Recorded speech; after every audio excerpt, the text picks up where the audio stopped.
J'avais 20 ans et je sortais de l'école militaire. Nommé sous-lieutenant dans un simple régiment d'infanterie de ligne, j'avais vite rejoint ma ville de garnison. C'était vraiment le pire endroit où le hasard put m'envoyer pour mes débuts. Je ne me souviens pas d'avoir fait jamais de plus ennuyeux séjour. Seulement, avec l'âge que j'avais et la première ivresse de l'uniforme, je ne souffrais guère de ce qui plus tard m'aurait paru insupportable. Au fond, que me faisait cette morne ville de province? Je l'habitais après tout beaucoup moins que mon uniforme, un chef-d'œuvre de Thomassin et Piet qui me ravissait. C'était là ma véritable garnison. Quand je m'ennuyais trop dans cette ville sans mouvement, je me mettais en grande tenue, toutes aiguillettes dehors. Je vous le dis, en dehors de cet uniforme et l'espoir de voir bientôt ronfler le canon, tout m'était égal. Quant aux autres que je m'étais donné en louant une chambre, c'était bien ce qu'on peut imaginer de plus bourgeois. Ils n'étaient que deux, le mari et la femme. Dans leur relation avec moi, ils avaient cette politesse qu'on ne trouve plus qu'en province. Mais je n'étais pas à l'âge où l'on observe pour observer. Ils m'intéressaient trop peu pour que je pense à pénétrer dans le passé de ces deux vieilles gens, à la vie desquelles je me mêlais de la façon la plus artificielle 2 fois par jour. Le matin et le soir, pour le dîner et le souper. Rien ne ressemble plus à un moine qu'un soldat, et j'étais un soldat. Je m'aimais pour demain comme l'avare, et je comprenais très bien les dévots qui s'arrangent sur cette terre comme dans un coupe-gorge où l'on n'a qu'à passer la nuit.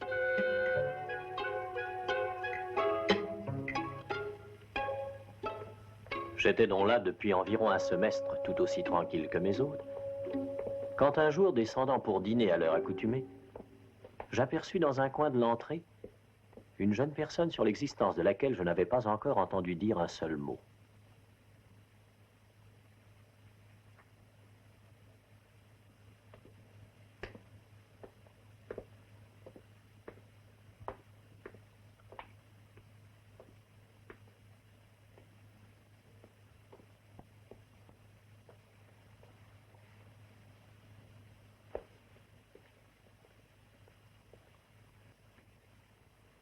Je ne savais qui ce pouvait être à cette heure, ni à cette place. Il n'y avait jamais personne à dîner chez mes hôtes. Cependant, elle venait probablement pour dîner. Mais mon étonnement de la voir là fut de beaucoup dépassé par l'étonnement où je fus de savoir qui elle était quand mes 2 hôtes me la présentèrent comme leur fille qui sortait de pension et qui allait désormais vivre avec eux.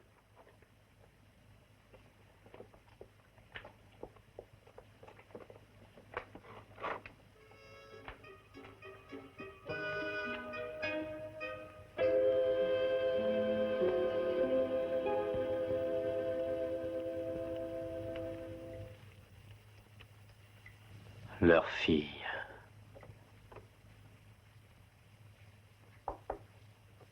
Il était impossible d'être moins la fille de gens comme eux que cette fille-là.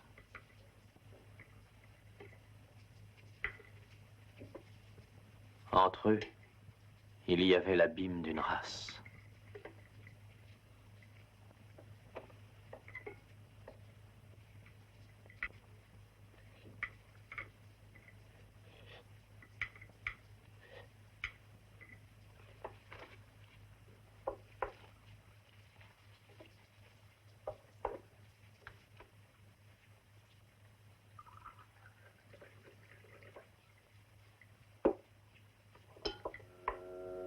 Dès les premiers jours, je fus frappé de ce qui la séparait des siens.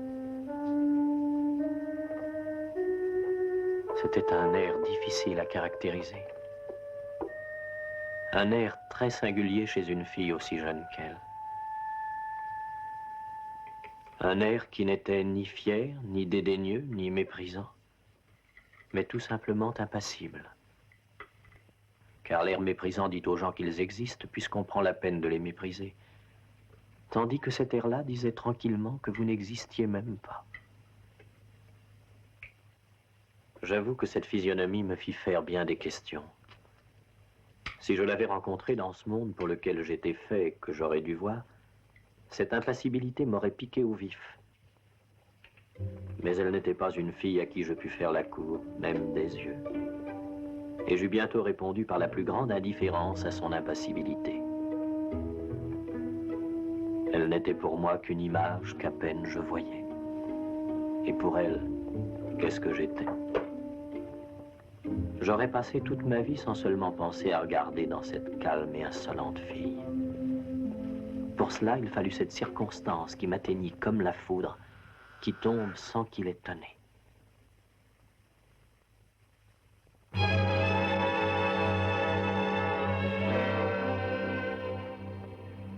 Il y avait bientôt un mois que mademoiselle Albertine était rentrée à la maison, et je faisais si peu attention à elle que je ne m'étais pas encore aperçu qu'elle était à côté de moi au lieu d'être entre son père et sa mère. Quand soudain, non, jamais je ne saurais retrouver cette émotion et cet étonnement.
Cependant, nous avions besoin de nos mains pour manger.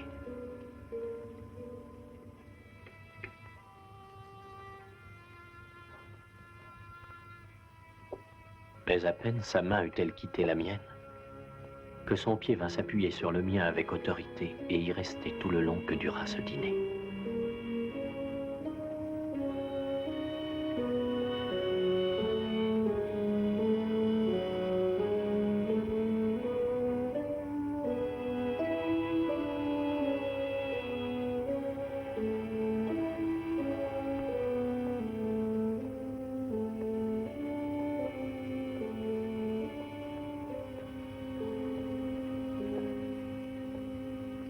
Je n'ai pas besoin de vous dire si je dînais ce jour-là. Ceci me paraissait plus fort que tout ce que j'avais entendu sur le naturel dans le mensonge attribué aux femmes, sur le masque qu'elles peuvent mettre à leurs plus violentes émotions. Songez donc, elle avait 18 ans. Les avait-elle même? Cette absence de tout embarras, cette domination aisée sur soi-même en faisant les choses les plus imprudentes, les plus dangereuses même, pour une jeune fille, tout cela me montait au cerveau et apparaissait nettement à mon esprit, malgré le bouleversement de mes sensations. Je savais certainement pas douter que ce que cette jeune fille éprouvait pour moi n'était pas de l'amour. Mais amour ou pas, ce que c'était, je le voulais. À la fin du dîner, j'étais résolu. La main de cette Albertine à laquelle je ne pensais pas une minute avant m'avait laissé le désir de m'enlacer à elle tout entière comme sa main s'était enlacée à la mienne.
Quand je me fus un peu refroidi par la réflexion, je me demandais ce que j'allais faire pour pousser une intrigue. La seule ressource à m'apporter dans une maison si bien réglée était d'écrire. Ce fut le billet de circonstance, le billet impérieux d'un homme qui a déjà bu une gorgée de poison et qui en demande une seconde. J'avoue qu'avec une pareille fille, je n'étais pas inquiet une minute sur la destinée de mon billet. Je comptais même sur toute une série de conversations par cette petite poste. Au dîner, j'eus la surprise de voir que le couvert avait été changé et qu'Albertine avait repris sa place entre sa mère et son père.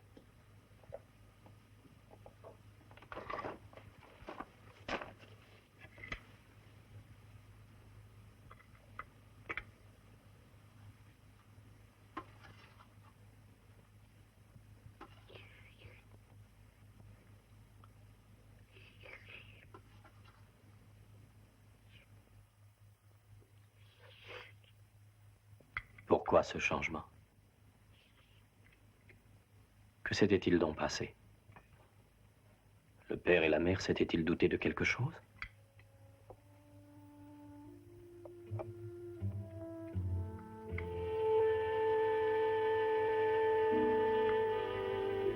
Comment cette femme, si sûre d'elle-même, n'osait-elle pas me faire un signe d'intelligence qui me dit, qui m'avertit, qui me fasse comprendre que nous étions de connivence et complices dans le même mystère, que ce fût de l'amour, que ce ne fut même pas de l'amour? C'était à se demander si vraiment c'était la femme de la main et du pied sous la table.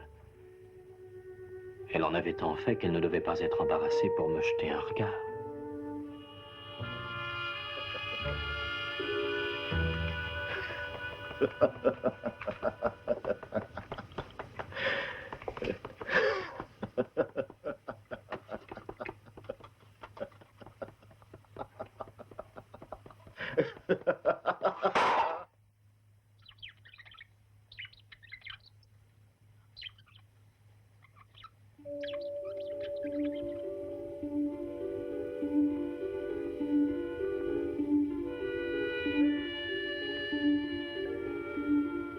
Était-ce manège que sa conduite? Était-ce coquetterie? Elle aura trouvé quelques moyens de me répondre. Sûrement. Si ses parents n'avaient pas de soupçons, si c'était le hasard qui avait fait ce changement, demain je me trouverais auprès d'elle. Mais ni le lendemain, ni les autres jours, je ne fus placé auprès de mademoiselle Albertine, qui continua d'avoir la même incompréhensible physionomie et le même incroyable air dégagé à cette table de petits bourgeois. Elle avait l'air aussi peu inquiète que possible quand je l'étais, moi, horriblement. Quand je l'étais jusqu'à la colère. J'étais si violemment exaspéré que je finissais par ne plus craindre de la compromettre.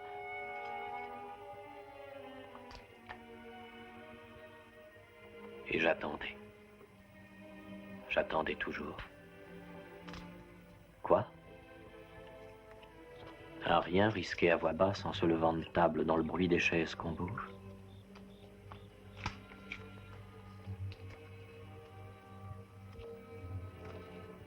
Mais comme rien ne venait, je me jetais à tout ce qu'il y avait de plus absurde au monde, aux idées les plus folles qui ne faisaient qu'attiser mon désir.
Un mois tout entier se passa.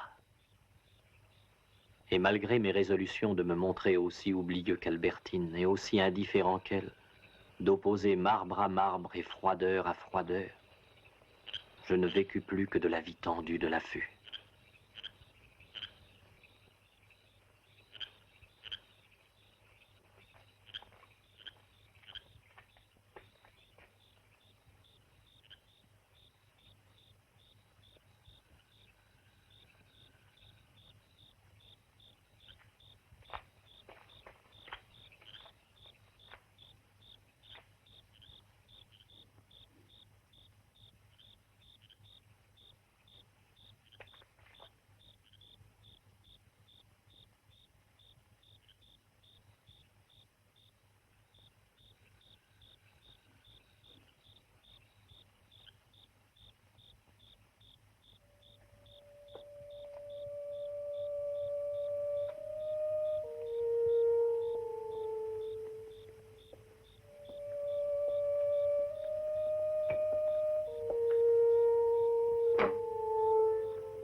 Quand j'avais fini le service de la journée, je regagnais vite ma chambre où je restais à me ronger, à m'agiter comme un lionceau dans sa cage quand il sent autour de lui la chair fraîche.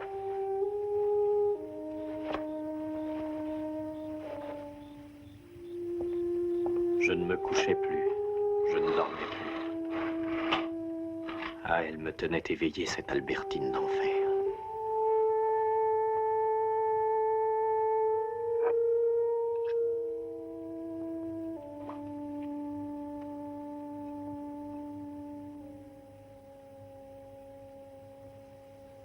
Eh bien, un soir que je rêvais à la lampe, non pas pour me distraire de l'unique pensée qui m'obsédait, mais pour m'y replonger davantage.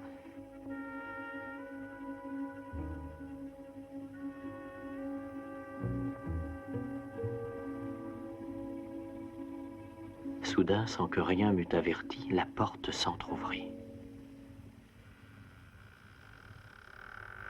Je me levai croyant l'avoir mal fermée, mais la porte s'entr'ouvrit plus grande et très doucement toujours. Et je vis quand elle se fut ouverte de toute sa grandeur, Albertine. Albertine effrayée au bruit que cette porte venait de faire et qui allait recommencer encore si elle la refermait.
Dès cette première nuit, elle se donna à moi avec une violence épouvantable.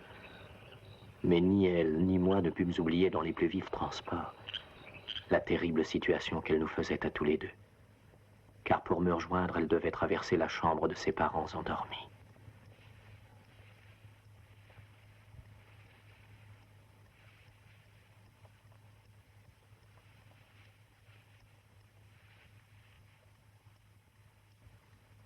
Au sein de ce bonheur qu'elle venait chercher et m'offrir, elle était comme stupéfaite de l'acte qu'elle accomplissait d'une volonté pourtant si ferme avec un acharnement obstiné.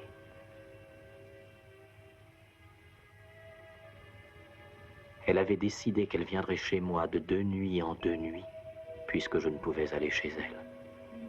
Et elle vint régulièrement toutes les 2 nuits.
Jamais elle ne perdit la sensation, la stupeur de la première fois. Et moi, je ne m'en étonnais pas. Je l'étais bien, moi, stupéfié. J'avais bien, sans le lui dire et sans le lui montrer, la plus effroyable anxiété dans le cœur.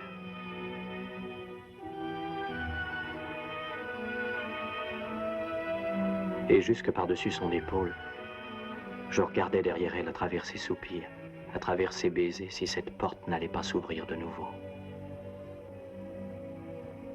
J'écoutais dans ce terrifiant silence qui pesait sur cette maison endormie et confiante, cette chose horrible.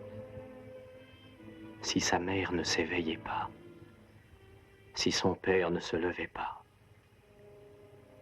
et si ces 2 vieillards que nous trompions avec une lâcheté si hardie n'allaient pas surgir tout à coup dans la nuit, pâles et indignés, image de l'hospitalité violée et de la justice. Je me fis à tout cela plus tard. À force de vivre dans le danger d'être surpris, je me blasais. Je n'y pensais plus. Je ne pensais plus qu'à être heureux. Mais elle, toujours elle restait jusque sur mon cœur, craintive et silencieuse.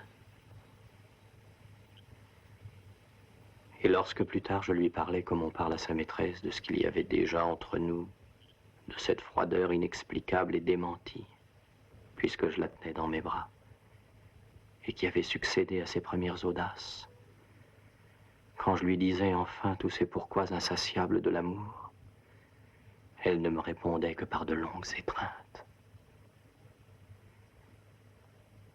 Il y a des femmes qui vous disent « Je me perds pour vous ».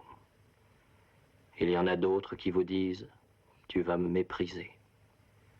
Ce sont là des manières différentes d'exprimer la fatalité de l'amour. Mais elle, non, elle ne disait mot. Chose étrange. Plus étrange personne. Elle me paraissait un lourd couvercle de marbre qui brûlait chauffé par en dessous et où je croyais qu'il arriverait un point où le marbre se fondrait.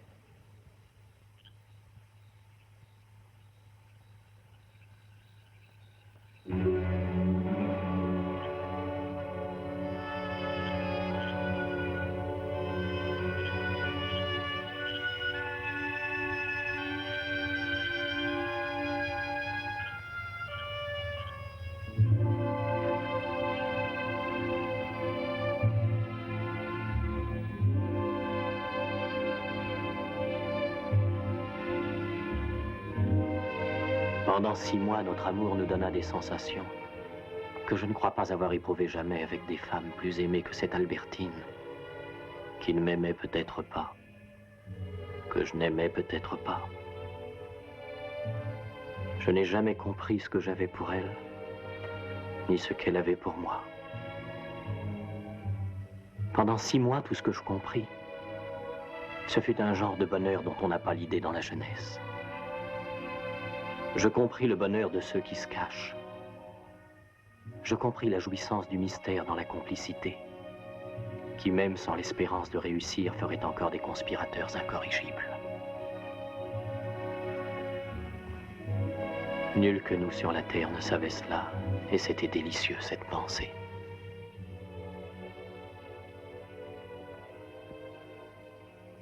Et moi qui essayais d'être aussi impénétrable qu'elle, je me rassasiais orgueilleusement et presque sensuellement dans le profond de mon être à l'idée que toute cette superbe indifférence était bien à moi et qu'elle avait pour moi toutes les bassesses de la passion, si la passion pouvait jamais être basse.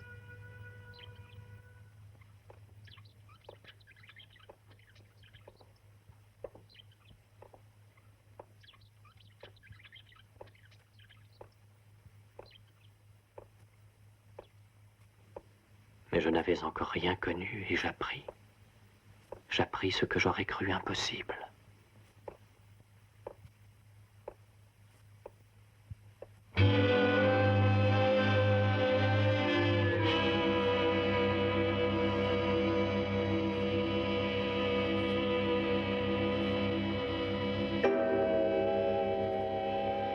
Écoutez, c'était une nuit.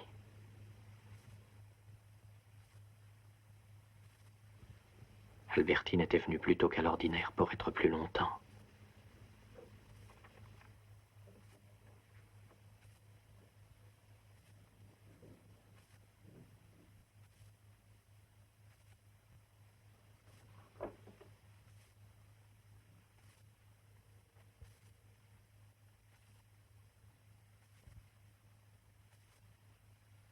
Elle était cette nuit-là plus silencieuse, plus amoureuse que jamais.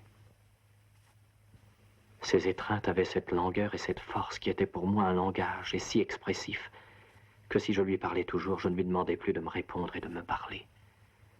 À ses étreintes, je l'entendais. Soudain, je ne l'entendis plus.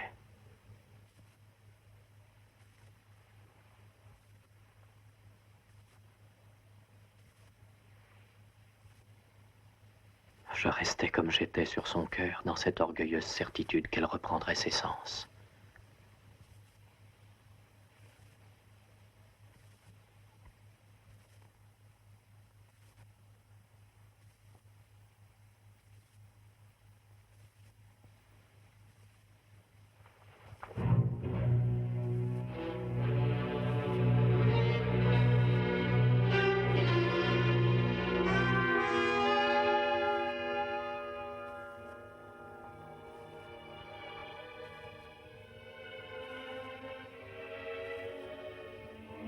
J'étais sûr de la mort, mais je ne voulais pas y croire. La tête humaine a de ces volontés stupides contre la clarté même de l'évidence et du destin. Albertine était morte. De quoi? Je ne savais pas. Mais elle était morte. Et quoique je visse avec la clarté de midi que tout ce que je pourrais faire était inutile, je fis pourtant tout ce qui me paraissait si désespérément inutile.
Soudain, une idée affreuse jaillit en moi et j'eus peur.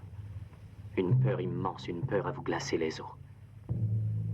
Albertine était morte chez moi, et sa mort disait tout. Que fallait-il faire?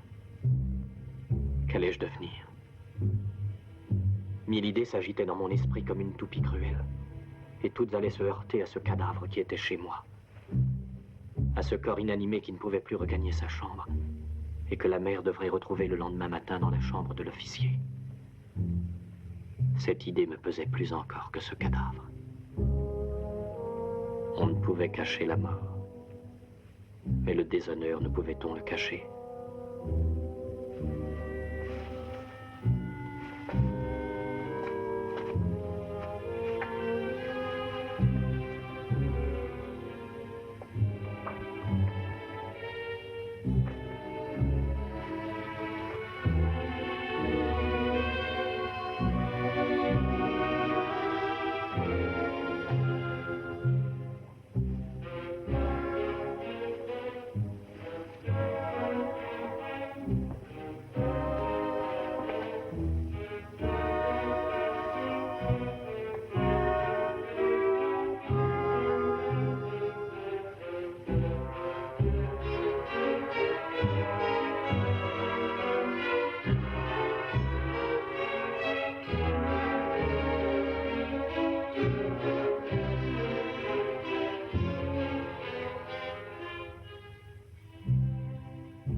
Seulement quand j'arrivais devant la terrible porte des parents et que je devinais ces deux vieillards dormant comme des méduses dans les ténèbres, je n'osais plus passer ce seuil noir et béant.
Mais voilà qu'un éclair de bon sens traversa ma folie.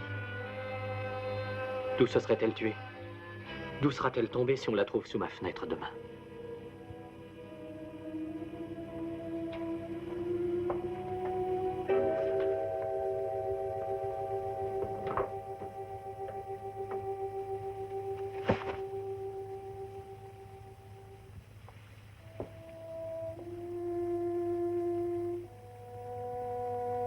Partout. Par la fenêtre. Sur l'escalier. La précaution était inutile. Il n'y avait rien à faire. Rien. Rien. Rien.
Il est dur de mourir quand on a 20 ans.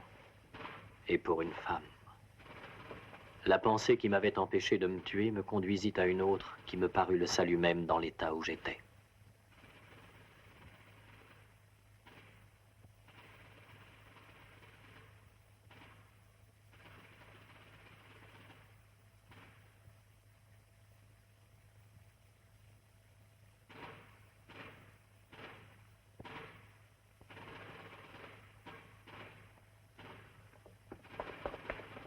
J'avais un ami, le colonel de la ville.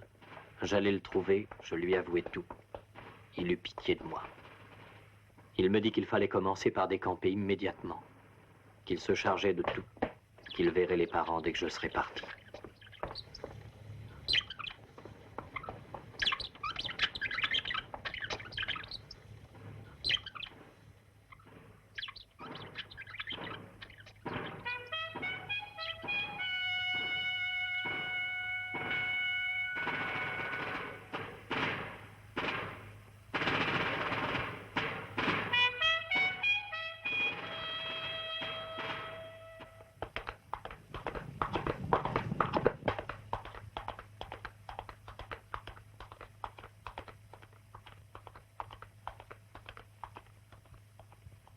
Il y a des souvenirs qui vivent en vous comme des blessures.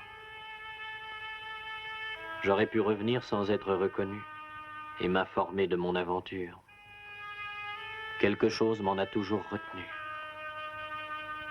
Quelque chose qui ressemble peut-être à cette peur que je n'aurais jamais plus voulu ressentir au monde. Cette tache claire que j'ai toujours retrouvée depuis jusqu'au milieu de mes plaisirs et qui est liée pour moi à l'image de cette mystérieuse fenêtre que je vois toujours dans mes rêves avec son rideau cramoisi.